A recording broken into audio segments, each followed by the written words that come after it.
श्री गणेशाय नमः। श्री गोपीजनवल्लभाय नमः। श्रीमद्भागवत महापुराण तृतीय स्कंद अथ द्वात्रिंशोऽध्यायः। धूम मार्ग और अर्चिरादि मार्ग से जाने वालों की गति का और भक्ति योग की उत्कृष्टता का वर्णन। कपिलदेव जी कहते हैं, माता जी, जो पुरुष घर में रहकर सकाम भाव से गृहस्थ के धर्मों का पालन करता है और उनके फलस्वरूप अर्थ एवं काम का उपभोग करके फिर उन्हीं का अनुष्ठान करता रहता है, वह तरह तरह की कामनाओं से मोहित रहने के कारण भगवत धर्मों से विमुख हो जाता है और यज्ञों द्वारा श्रद्धापूर्वक देवता तथा पितरों की ही आराधना करता रहता है।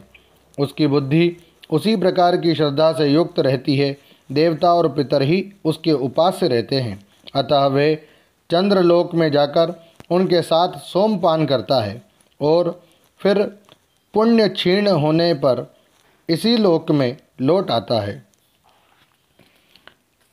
जिस समय प्रलय काल में शेषशाही भगवान शेषशैया पर शयन करते हैं, उस समय सकाम गृहस्थाश्रमियों को प्राप्त होने वाले ये सब लोक भी लीन हो जाते हैं। जो विवेकी पुरुष अपने धर्मों का अर्थ और भोग विलास के लिए उपयोग नहीं करते, बल्कि भगवान की प्रसन्नता के लिए ही उनका पालन करते हैं, वे अनासक्त, प्रशांत, शुद्ध चित्त, निवृत्ति धर्म परायण, ममता रहित और अहंकार शून्य पुरुष स्वधर्म पालन रूप सत्वगुण के द्वारा सर्वथा शुद्ध चित्त हो जाते हैं। वे अंत में सूर्य मार्ग, अर्ची मार्ग या देवयान के द्वारा सर्वव्यापी पूर्ण रूप पुरुष श्रीहरि को ही प्राप्त होते हैं, जो कार्य कारण रूप जगत के नियंता, संसार के उपादान कारण और उसकी उत्पत्ति, पालन एवं संहार करने वाले हैं। जो लोग परमात्मा दृष्टि से हिरण्यगर्भ की उपासना करते हैं, वे दो परार्ध में होने वाले ब्रह्मा जी के प्रलय पर्यंत उनके सत्यलोक में ही रहते हैं। जिस समय देवतादि से श्रेष्ठ ब्रह्मा जी अपने द्विपरार्ध काल के अधिकार को भोग कर पृथ्वी, जल, अग्नि, वायु, आकाश, मन, इंद्रिय, उनके विषय, शब्दादि और अहंकार आदि के सहित संपूर्ण विश्व का संहार करने की इच्छा से त्रिगुणात्मिका प्रकृति के साथ एक रूप होकर निर्विशेष परमात्मा में लीन हो जाते हैं, उस समय प्राण और मन को जीते हुए वे विरक्त योगी गण भी देह त्याग कर उन भगवान ब्रह्मा जी में ही प्रवेश करते हैं और फिर उन्हीं के साथ परमानंद स्वरूप पुराण पुरुष परब्रह्म में लीन हो जाते हैं। इससे पहले वे भगवान में लीन नहीं हुए, क्योंकि अब तक उनमें अहंकार शेष था। इसलिए माता जी, अब तुम भी अत्यंत भक्तिभाव से उन श्रीहरि की ही चरण शरण में जाओ। समस्त प्राणियों का हृदय कमल ही उनका मंदिर है और तुमने भी मुझसे उनका प्रभाव सुन ही लिया है। वेद गर्भ ब्रह्मा जी भी, जो समस्त स्थावर जंगम प्राणियों के आदि कारण हैं, मरीचि आदि ऋषियों, योगेश्वरों, सनकादिकों तथा योग प्रवर्तक सिद्धों के सहित निष्काम कर्म के द्वारा आदि पुरुष श्रेष्ठ सगुण ब्रह्म को प्राप्त होकर भी भेद दृष्टि और कर्तृत्वाभिमान के कारण भगवत इच्छा से जब स्वर्गलोक उपस्थित होता है, तब काल रूप ईश्वर की प्रेरणा से गुणों में क्षोभ होने पर फिर पूर्ववत प्रकट हो जाते हैं। इसी प्रकार पूर्वोक्त ऋषिगण भी अपने अपने कर्मानुसार ब्रह्मलोक के ऐश्वर्य को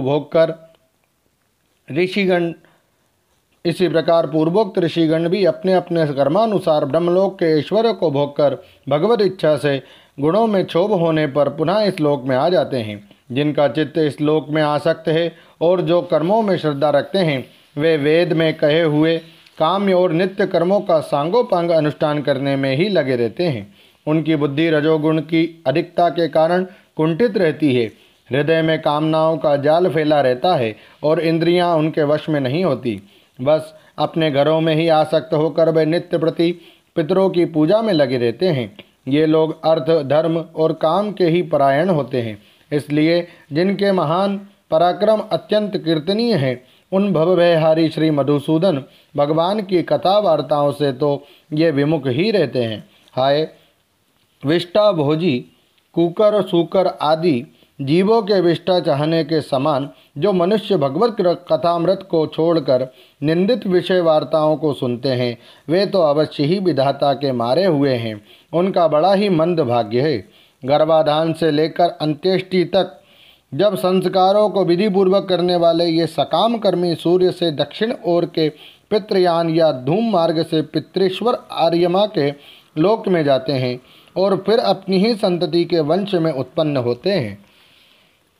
माताजी, पितृलोक के भोग लेने पर जब उनके पुण्य क्षीण हो जाते हैं, तब देवता लोग उन्हें वहाँ के ऐश्वर्य से च्युत कर देते हैं और फिर उन्हें विवश होकर तुरंत ही इस लोक में गिरना पड़ता है।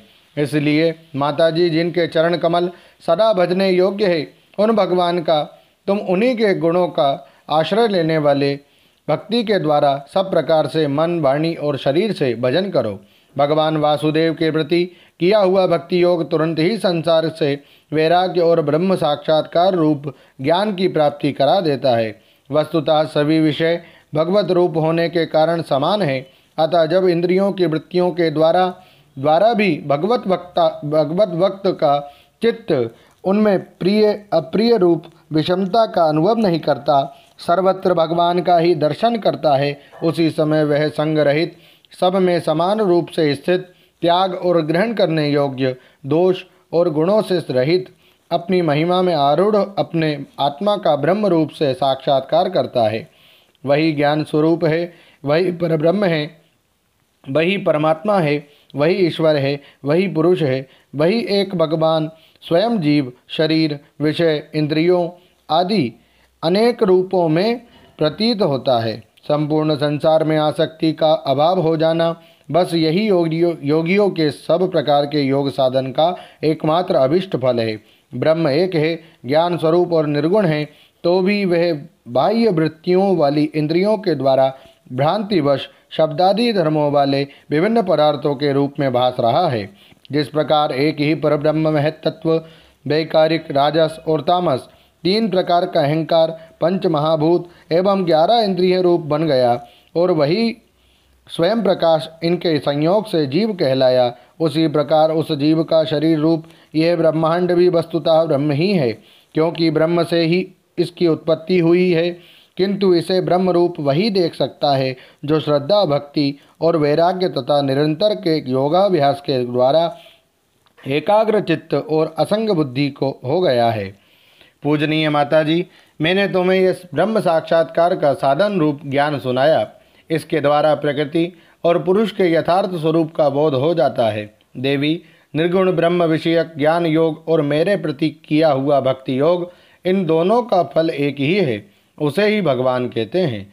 जिस प्रकार रूप, रस एवं गंध आदि अनेक गुणों का आश्रयभूत एक ही पदार्थ भिन्न भिन्न इंद्रियों द्वारा विभिन्न रूप से अनुभव होता है, वैसे ही शास्त्र के विभिन्न मार्गों द्वारा एक ही भगवान की अनेक प्रकार से अनुभूति होती है।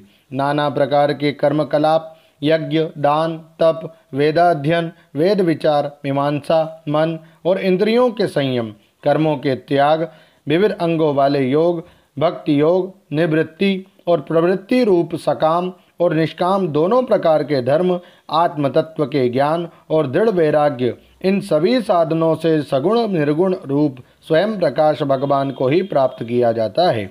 माताजी, सात्विक, राजस, तामस और निर्गुण भेद से 4 प्रकार के भक्ति योग का, और जो प्राणियों के जन्मादि विकारों का हेतु है तथा जिसकी गति जानी नहीं जाती, उस काल का स्वरूप मैं तुमसे कह ही चुका हूँ।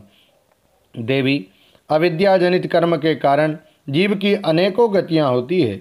उनमें जाने पर वह अपने स्वरूप को नहीं पहचान सकता। मैंने तुम्हें जो ज्ञानोपदेश दिया है उसे दुष्ट, दुर्विनीत, घमंडी, दुराचारी और धर्मध्वजी, दंभी पुरुषों को नहीं सुनाना चाहिए। जो विषय लोलुप हो, ग्रहासक्त हो, मेरा भक्त ना हो अथवा मेरे भक्तों से द्वेष करने वाला हो, उसे भी इसका उपदेश कभी ना करें। जो अत्यंत श्रद्धालु, भक्त, विनयी, दूसरों के प्रति दोष दृष्टि ना रखने वाला, सब प्राणियों से मित्रता रखने वाला, गुरु सेवा में तत्पर, बाह्य विषयों में अनासक्त, शांत चित्त, मत्सर शून्य और पवित्र चित्त हो तथा मुझे परम प्रियतम मानने वाला हो, उसे इसका अवश्य उपदेश करें। माँ, जो पुरुष मुझ में चित्त लगाकर इसका श्रद्धापूर्वक एक बार भी श्रवण या कथन करेगा वह मेरे परम पद को प्राप्त होगा। ओम नमो भगवते वासुदेवाय। श्रीमद्भागवते महापुराणे पारमहंस्यां संहितायां तृतीय स्कंदे कापिलेये द्वात्रिंशोऽध्यायः। श्रीराधाकृष्णार्पणमस्तु। हरे नमः, हरे नमः, हरे नमः। जय श्री कृष्ण।